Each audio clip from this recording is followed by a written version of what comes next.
Je te souhaite la bienvenue. Juste avant de commencer, une petite information. Cette vidéo est extraite de l'émission en direct La Ligne Rouge des hauts potentiels dans laquelle tu peux poser tes questions et obtenir une réponse personnalisée. Cette émission est diffusée en direct chaque jeudi soir à 19h, heure de Paris, 13h, heure de Montréal, dans le groupe Facebook privé des élèves de l'Université des hauts potentiels.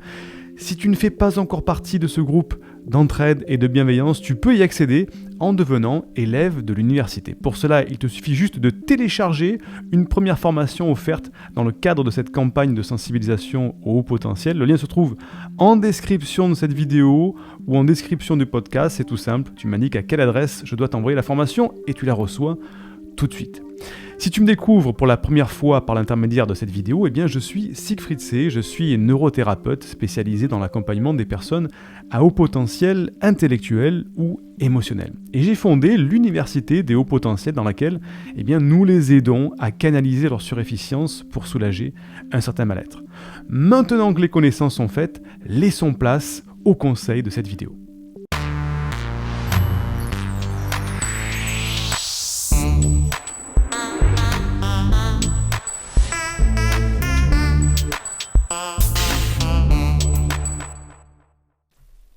Prends la question.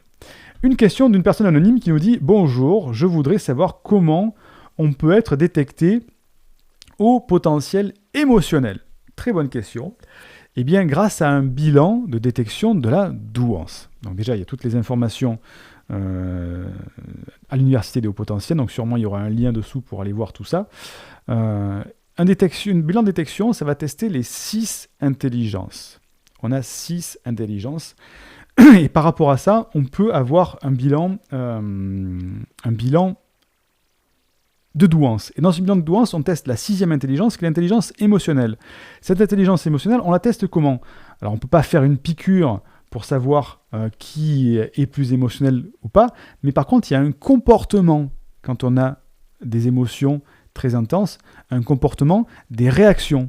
Et en posant tout un tas de questions très précises, en suivant un protocole clinique de questionnement, on arrive à modéliser, à synthétiser le comportement de la personne qu'on a en face de nous pour dire, ok, s'il a répondu à cette série de questions de telle manière, et donc on a un nombre de points, on va appeler ça un coefficient, qui nous dit que, ok, il dépasse un certain nombre de points à tous ces types de questions qui concernent le quotient émotionnel, et bien effectivement, il rentre dans cette case au potentiel émotionnel. Maintenant qu'on a cette intelligence émotionnelle, on va aller vérifier dans les autres intelligences comment elle se comporte. Et si ce n'est pas juste un hypersensible, s'il y a vraiment un haut potentiel. Et là, on va commencer à tester les autres intelligences. L'intelligence logico-mathématique, l'intelligence de la mémoire de travail, tous les types d'intelligence qu'on a, l'intelligence fluide, l'intelligence cristallisée, pour voir si justement tout ça vient conforter le diagnostic HPE. Et s'il n'y a que le HPE qui s'exprime et tout le reste est à zéro, est en dessous de la moyenne, ou tout au moins est dans la normalité, on a affaire à juste un hypersensible ou quelqu'un qui a eu des failles narcissiques et qui a une hypersensibilité. Voilà. Par contre, s'il y a un haut potentiel émotionnel, donc le coefficient émotionnel est élevé, et que les autres intelligences, eh bien, elles sont quand même dans une moyenne assez élevée, on est en train de se dire, oula, il a un coefficient émotionnel très élevé, plus une intelligence logico-mathématique qui est quand même pas mal, plus une intelligence cristallisée pas mal, une mémoire de travail qui est pas mal aussi. Tout ça fait que, même si dans l'ensemble, tout est moyen, on est dans une moyenne très haute. Et là, on dit, ok, cette personne est une HPE, une personne à haut potentiel émotionnel. Si cette personne-là, niveau émotionnel c'est bas, mais que toutes les autres moyennes sont hautes, on a affaire à un HPI, un intellectuel. Donc il y a tout un tas de questions et de tests d'exercices pratiques que l'on fait pendant un bilan de détection qui dure 1h30 à 2 heures. C'est pour ça que c'est long, parce qu'il faut arriver à modéliser la personne. C'est pas juste une grille. Il y a aussi une partie réflexion en train de se dire, oui, mais alors attends, il m'a répondu ça, parce qu'en tant que thérapeute, on a l'expérience, on dit, ok, en fonction de la vitesse à laquelle il m'a répondu, et par rapport à l'intonation avec laquelle il m'a répondu, je sais que sa réponse n'est pas vraiment celle-là. Et le thérapeute va noter une bonne réponse. C'est là où il y a toute l'expérience du thérapeute, c'est là où un ordinateur ne peut pas remplacer un thérapeute. Parce que l'ordinateur, la personne va répondre « Ah oui, non mais je pense que je suis comme ça, tac ».